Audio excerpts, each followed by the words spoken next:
Hello, welcome back to Broyhill on Aviation Leadership. Dr. Chris Broyhill, glad to be with you. In this installment of the Leadership Trait Series, we're going to examine the leadership trait of engagement. How do leaders engage the people they work with? And that trait, like all of the other traits in the series, are discussed in detail in this book, Business Aviation Leadership from the Traits to the Trenches. You can get this book on Amazon.com. You can also get it on my website, www.chrisbroyhillbooks.com. And remember, all proceeds from the book actually go to the Leadership Conference Scholarship Fund, and they benefit our industry. At the end of this episode, I'll have a nice little anecdote for you, an anecdote about when I used engagement successfully in a previous life in my career. Hopefully that'll be of use to you, and I promise you won't want to miss it. But before we get there, first we'll have a word from our sponsor.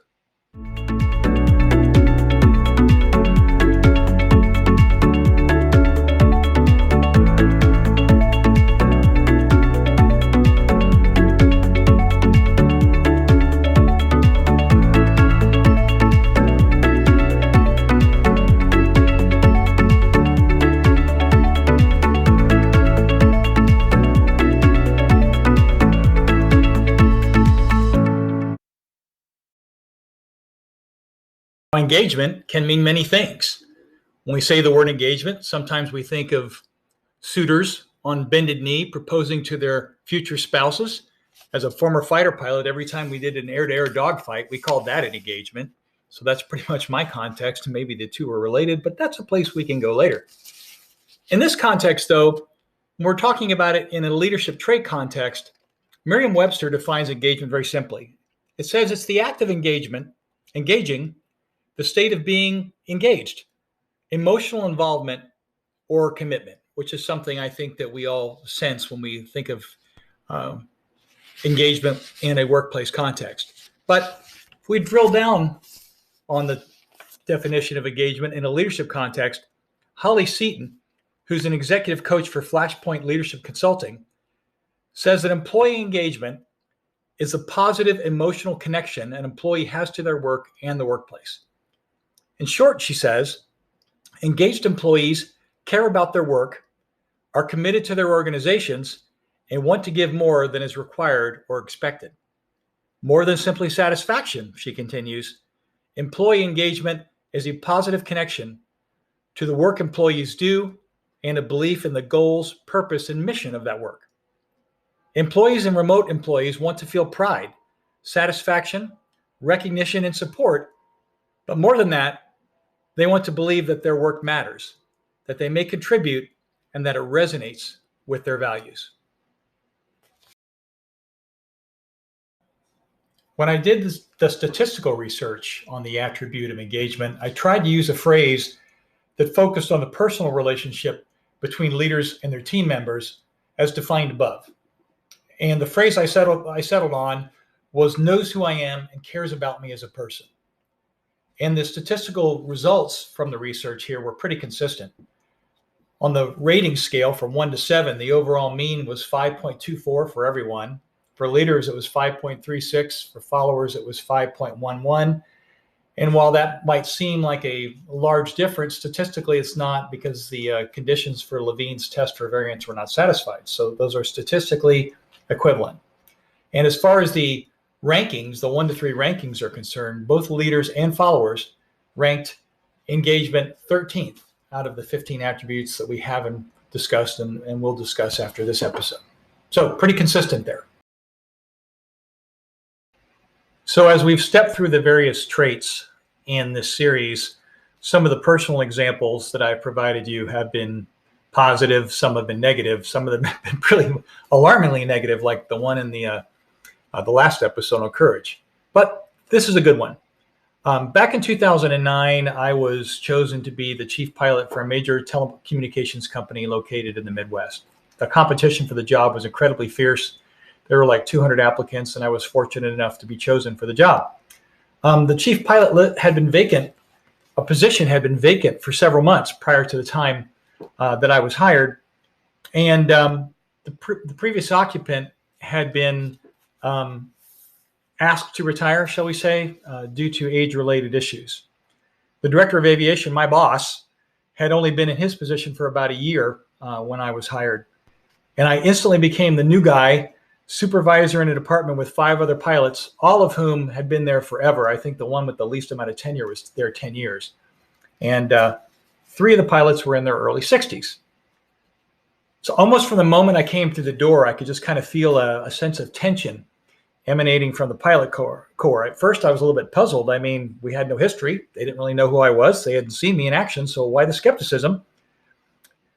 But I kind of had the playbook on how to handle situations like this from my time in the Air Force.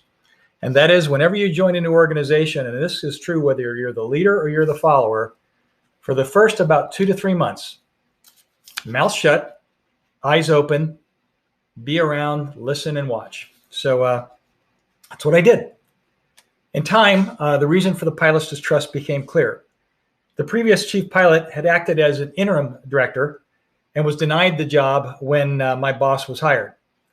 And then when they put out the position application for the chief pilot position, none of the people internally were hired, and because the director didn't think any of them were capable of doing the job.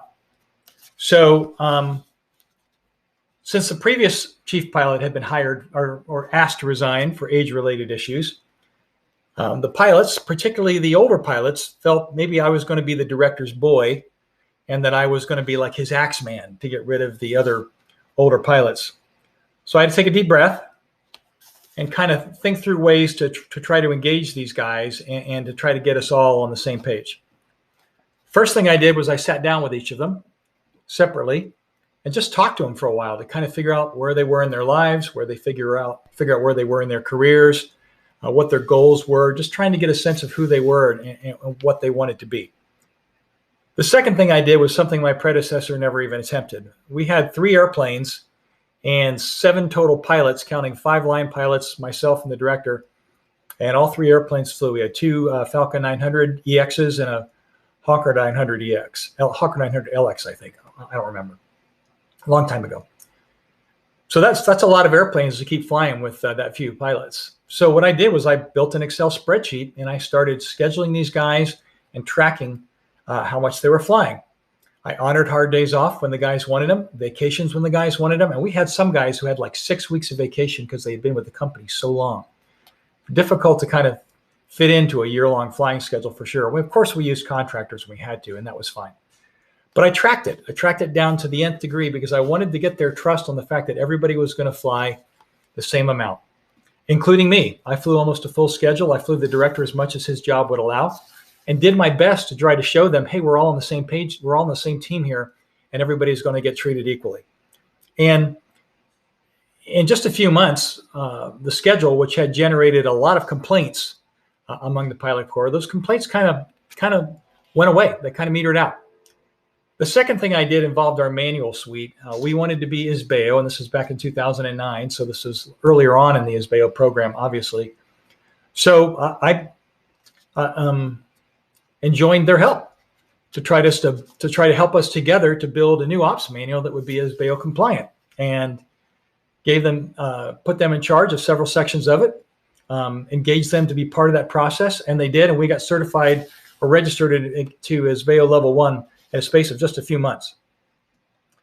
So throughout these processes, I also did the thing that I thought was most important, and that was I spent time with these guys, both on the road, but especially in the cockpit at flight level 410 or whatever cruise altitude you're at. That's when I think a lot of, when you're in a pilot position, that's where a lot of meaningful interaction takes place, especially when you are in a supervisory position that involves piloting. Because I think when people let their hair down, when they get at altitude for long periods of time, they kind of will loosen up a little bit and they'll talk to you. And I think being able to take advantage of that time was crucial. And the more they got to know me and the more they got to know what I was about, the more engaged they became. So much so that eventually we end up having to terminate one of the older pilots because he just lost the cognitive ability to process information in a real-time fashion. As part of the ISBEO program, I had instituted LOF scenarios, line-oriented flight training scenarios, as part of our recurrent training process. And what that involved, really, it was nothing very challenging. It was just where I would put the guys into a scenario in the simulator where I would give them one minor change to deal with prior to takeoff, one minor change to deal with en route, one minor emergency to deal with en route, and then one minor change on the arrival/approach, just to see how they handle things as a team, and taking something that was a normal day-to-day operation and just injecting a few variables in it so that the guys would cope with them, and I'd see how the CRM worked and all that kind of stuff. Well, the gentleman who we ended up having to terminate could not cope with all of those small changes. And after a series of, when he failed his first loft, we gave him practice simulators. Then he failed his second loft. We gave him more practice simulators, and he finally failed the third one. And we had to ask him to leave. And of course, we gave him as generous a severance package as the company was able to offer. But the thing about that is, during that period, I didn't lose the trust of the other older pilots while I was going through that process, which was great because they knew I had their backs, and they knew I'd only be pursuing this for the right reasons. And lo and behold, once this gentleman walked out the door, there was like a collective sigh of relief. So engagement, certainly, engagement's a function of trust, and trust is a function of engagement. The degree to which we are willing to open ourselves to our team members, the degree to which we are to treat them as people, the degree to which we reach out to them, get inside their heads and show them we care about them and care about what they think, is the degree, I think, to which they stay engaged. So that was a success. Thank you for joining me for another episode of the Leadership Traits Series. Before you leave, please don't forget to hit the subscribe button and the notifications bell down there below so you'll know when the next one comes out, because with the erratic pace at which I'm doing them, God knows when that'll be. But as always, if you want to get more information, more detail on this particular trait, and read some really cool stories about leaders in our industry and how they manifested this trait and any of the other traits, you know where to find them. Here's the book, Business Aviation Leadership from the Traits to the Trenches. You can find it on Amazon, or again at my website, www.chrisbroyhillbooks.com. If you order it through my website, I'll sign them for you at no additional cost. Following this video, you'll see a quick montage of some of the other books that I've written, and a little bit more information on the AirComp calculator, which is the most dynamic calculation or compensation analysis tool available in our industry today. Nothing else in the world like it. In the meantime, until we get to the next video and you work together again, please stay healthy, fly safely, stay sane, and tailwinds to all of you.